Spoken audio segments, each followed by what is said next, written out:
안녕하십니까. 2023년 1월 22일 토요일입니다. 정보엔 방첩TV에서 오늘은 KF-21 기밀 유출 통로인 화웨이 통신 장비와 나주 인터넷진흥원 이런 주제로 말씀을 드리도록 하겠습니다. 사실 KF-21 기밀 유출은 지엽적인 일입니다. 대한민국에서 KF-21 기밀만 유출됐느냐? 그게 아닙니다. 엄청난 기밀들이 다 실시간으로 유출되고 있는데 KF-21 기밀 유출은 그 중에 나뭇잎 하나 정도입니다. 그런데도 왜 이런 말씀을 드리냐면은 국민들이 이런 사실을 전혀 모르고 있고 국정원 자체가 이런 걸 다 속이고 있기 때문에 알 수 있는 방법이 전혀 없습니다. 그래서 KF-21 기밀이 유출된 그런 상황을 이해하시려면은 언제부터 중국 정부가 우리나라의 기밀을 빼내갈 수 있는 여건이 조성됐나? 그리고 그게 누구 때문에 그러고 누구와 협조를 해서 그렇게 되는가? 이런 걸 먼저 알아야 됩니다. 대한민국에 이런 비극이 찾아든 시기가 1998년 7월 16일입니다.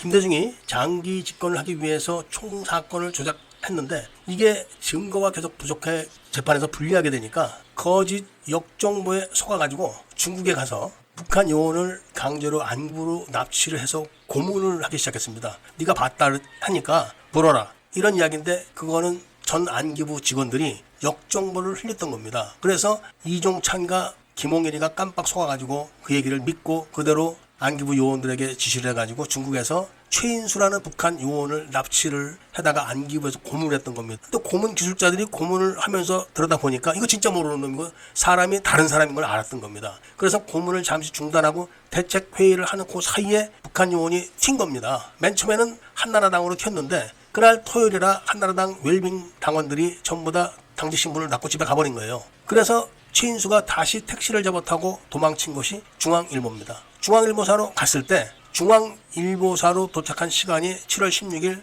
한밤중입니다. 그래서 17일 일요일 날 하루 있고 18일 날 드디어 이 사람이 담당 기자를 만났지만 그 당시 중앙일보사의 회장인 홍석현이가 미국 재미교포한테 속아가지고 100만 달러를 북한 가는 비용으로 줬다가 그것 때문에 협박을 받고 있던 시기라 즉각적으로 안기부에 밀고 한 겁니다. 그래서 최인수는 다시 잡혀갔죠. 이거를 중국 정보부가 알아낸 겁니다. 왜냐하면 최인수가 이제 세상에 이게 들통나게 됐으니까 어떻게든지 귀순을 시키려고 했는데 절대 귀순을 안 하는 겁니다. 그래서 최인수에게 99년 2월경에 한국 주민등록증하고 미화 10만 달러를 줘서 중국으로 역순으로 되돌려 보내줍니다. 이 최인수가 미화 10만 달러를 물쓰듯이 쓰다가 걸린 겁니다. 그래서 중국 정보부에 체포돼가지고 고문당하면서 다 부른 겁니다. 여기서부터 한국의 비극이 시작되는 겁니다. 이걸 알아야지만 이해를 하게 됩니다. 중국이 최인수를 통해가지고 한국의 안기부가 중국까지 와서 몰래 북한 요원을 납치해서 안기부로 끌고 와서 고문했다. 이거는 중국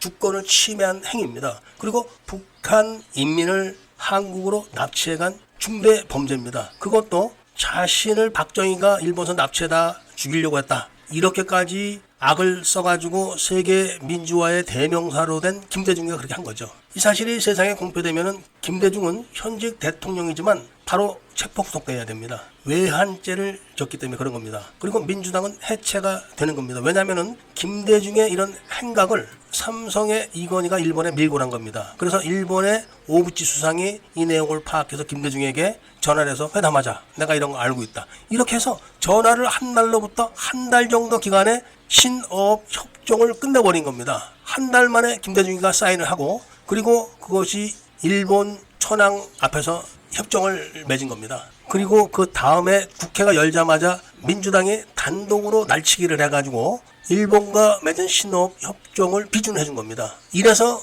민주당은 해체돼야 되는 겁니다. 독도를 팔아먹는데 같이 김대중과 협력을 해서 끝내버렸기 때문에 그런 거죠. 이런 과정을 끝낸 김대중이 화가 치밀어서 이런 공작을 추진했던 이종찬을 잘라버리고 천용택을 바로 다음 국정원 원장으로 임명했는데 이 사람도 다 똑같은 육군사관학교 청주회 출신 비밀 조직원들입니다. 이거를 전해들은 중국 정보부가 천용택이 취임하는 딱 그 시간에 작전을 개시해서 중국 내에서 압력하는 안기부 직원하고 정보사 직원들을 싹 다 구속해버리는 겁니다. 30명이 넘습니다. 그리고 국정원에 연락해서 국정원 직원들 전부 다 간첩 혐의로 구속했다. 중국에서 간첩 혐의로 재판이 확정되면 다 사형입니다. 그러니까 안기부 요원과 정보사 요원들 30명 넘는 인원이 싸그리 사형당하게 되면 큰일 나겠죠. 그래서 천용택은 김대중의 지시를 받고 중국 정보부로 날아가서 열흘이 넘게 협상을 합니다. 바로 중국이 대한민국 국정원이 갖고 있는 정치 정보 주권을 내놔라. 그렇지 않으면 다 불겠다. 이렇게 해가지고 결국 국정원에 있는 정치 정보 주권을 넘겨주고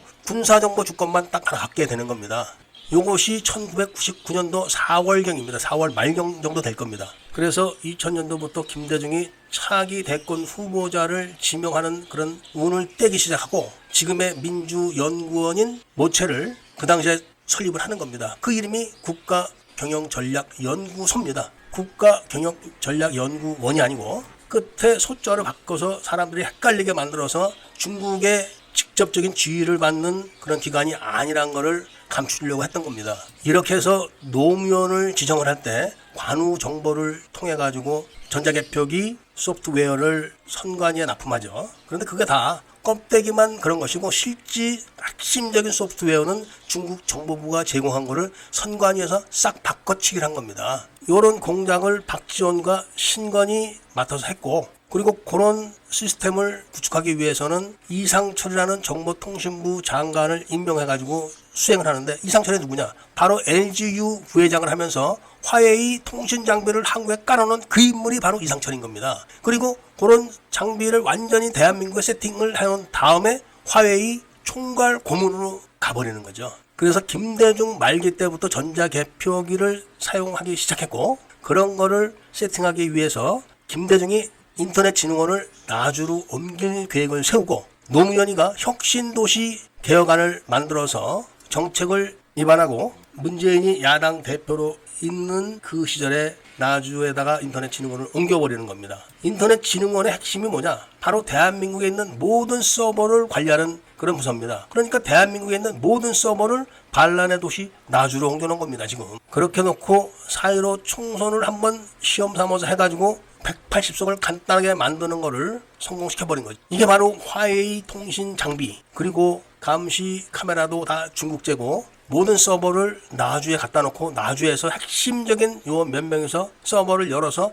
북한과 중국과 함께 다 공작을 하는 시스템이 이미 대한민국에 갖춰진 겁니다. 이게 굉장히 중요한 겁니다. 이런 상태에서 KF-21 기밀 빼가는 거는 식은죽 먹기보다 쉽다, 이런 이야기입니다. 이해가 가실 줄 믿고 오늘 이야기를 일단 여기서 줄이도록 하겠습니다. 얼마 전에 중국 대사가 이재명이를 불러가지고 후쿠오카 오염수 방류에 대해서 정부를 공격했던 거 기억하실 겁니다. 그때 이재명이가 일개 대사한테 두 손 싹싹 비비면서 굽실굽실하는 걸 보셨을 겁니다. 왜냐? 바로 중국 정보부가 민주연구원을 총괄 지휘를 하는 그런 위치에 있기 때문에 그 하수인인 민주당의 대표 이재명이가 두 손 싹싹 비벼가면서 굽실굽실 거리는 겁니다. 그리고 현직 대통령이었던 문재인도 중국에 가서 밥도 못 얻어 먹고 수행원이 맞아가지고 두개골이 깨졌어도 항의 한번 못하고 돌아온 겁니다. 그리고 지금 언론에서 떠는 산불이란, 이거는 아무것도 아닙니다. 북한과 맺은 3대 비대칭 전력에 대한 무대응 원칙, 그리고 NLL 무효화, 이게 굉장히 무섭다는 것을 말씀드리면서